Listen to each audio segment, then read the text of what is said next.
Welcome to There Is No Clash.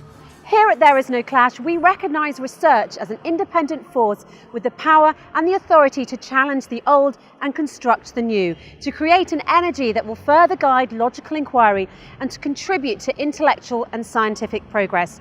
We don't claim to present the absolute truth, rather to introduce a systematic, critical overview applying what we refer to as reason, which according to an article in the International Journal of Philosophical Studies is defined as the capacity of consciously making sense of things, establishing and verifying facts, applying logic and changing or justifying practices, institutions and beliefs based on new or existing information. Our line of inquiry in this programme starts with Misr, the cradle of civilization and the land of mysteries, the land where the story of Moses and Pharaoh took place. In fact, the story of Moses and Pharaoh is one of the most repeated stories in the Quran, if not the most. According to the Quran, this story takes place in Misr.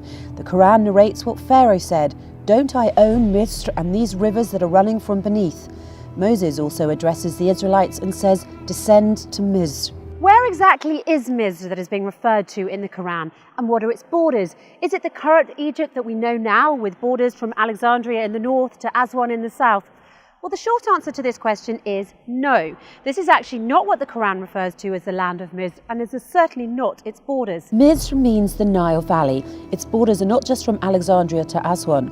Misr extends from the Mediterranean Sea all the way down to Ethiopia or the Abyssinian highlands, from where the River Nile originates. These countries along this line have always been, across history, one country ruled by one king. Ancient Egyptians, Persians, Ptolemies, Romans, also the Muslim conquests, Rashidi, Umayyads, Abbasi, Fatimiyyan and Ottoman kingdoms ruled Misr as one country. These recently imposed borderlines that divided Misr to Egypt and Sudan were in place only in 1899 upon instructions from the British colony who were there at the time. This was the first and most dangerous formal division for Misr into a northern country named Egypt and a southern country named Sudan. The word Misr was mentioned 5 times in the Quran, where it came in 2 different forms.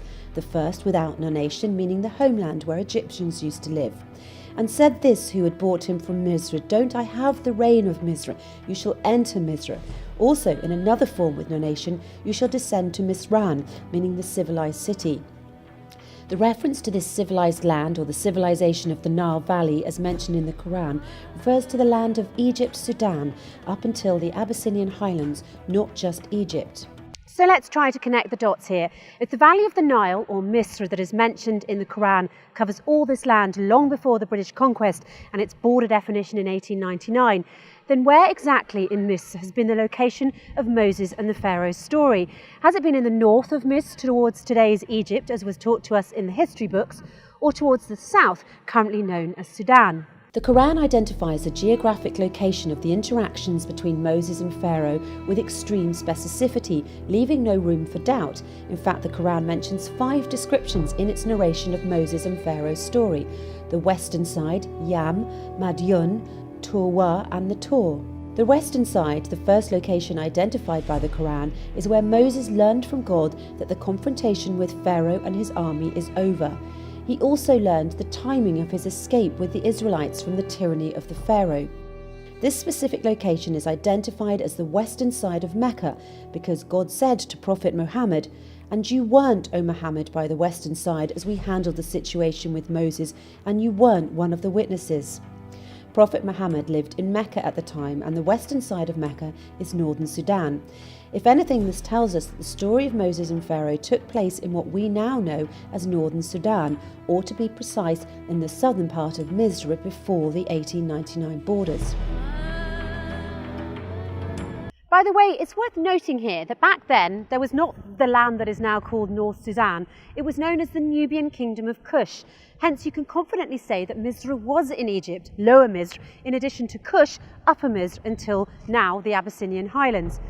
Kush was the home of people of dark skin called the Kushites, who built a strong civilization economically, politically and spiritually. In fact, the people of Kush built around 300 pyramids compared to the 60 pyramids built in Lower Misr, Egypt. There were always disputes between Upper and Lower Misr about who would rule Misr as a whole, and indeed the Nubian Kush or Upper Misr succeeded sometimes in ruling Misr as a whole. Eventually, the lower Miz, Egypt, succeeded afterwards to control the reign of Miz as a whole. And since the story of Moses and the Pharaoh took place in the current north of Sudan, or in a more accurate description, at the southern part of Misr before the border division took place in 1899.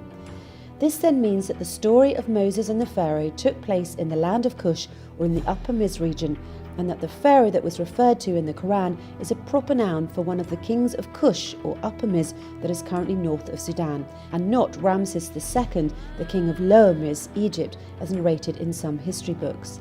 In the Quran, Pharaoh says, "Aren't I the ruler of Miz, and these rivers are running beneath me, can't you see?" If we refer here to Egypt, Lower Miz, as we know it today, it is only one river, the Nile. Nevertheless, the Quran is referring to Upper Miz, which has many rivers.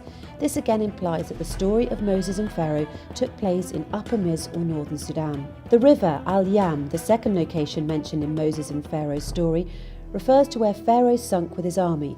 Another reference to Al-Yam is where Moses' mother sent him afloat in a basket when God ordered her to do so to save him from the soldiers of the Pharaoh.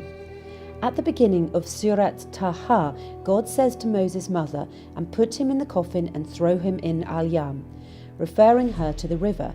In the same chapter, towards the end of the story of Moses and Pharaoh, God says, "And the Pharaoh and his soldiers followed them, and they've seen from Al-Yam what they've seen." So while we agree that Moses at the beginning of the story was thrown in Al-Yam and the Pharaoh at the end of the story sunk in Al-Yam, we associate two meanings to Al-Yam. We claim that the first Al-Yam is the River Nile and contradict ourselves by saying that the second Al-Yam refers to the Red Sea, where the Pharaoh and his army supposedly met their fate. Wrong. Both instances refer to the river where Moses was left as a child and the place where the Pharaoh and his army sunk beneath the waters. It's clear that Al-Yam in the Quran refers to the same location, which is the River Nile, specifically the part of the Nile in northern Sudan. In fact, the word yam linguistically means water as a source of life and food, and it was used to refer to the Nile Valley in this region, starting from the 4th cataract to the 6th cataract. This area, Yam, is one of the most fertile areas in the Nile Valley and is now called Shendi Branch, where the Nile starts to become wider and with lower fertile banks. Obviously, you're beginning to question here, what about the verses in Quran that explain Moses crossing the sea and the fatal ending of Pharaoh and his army beneath the waters? The Quran says, "And as we parted the sea and we rescued you and sunk Pharaoh and his followers while you were wandering." Let's address this. The Quran was revealed in Lesson Arabic, so they understand. Arabs use the word bahra for sea or for any large body of water like oceans, seas, rivers, lakes, etc. For example, in Surat Al-Furqan, "And he who combined water from both seas, one is fresh and drinkable, and the other is salty and not drinkable, and made between them isthmus and carved rocks." Similarly, "And the two seas are not equal. This is fresh and drinkable, and this is salty and not drinkable." The Quran here is clearly referring to the sea as a big body of fresh or salty water, whether it's actually a river or a sea.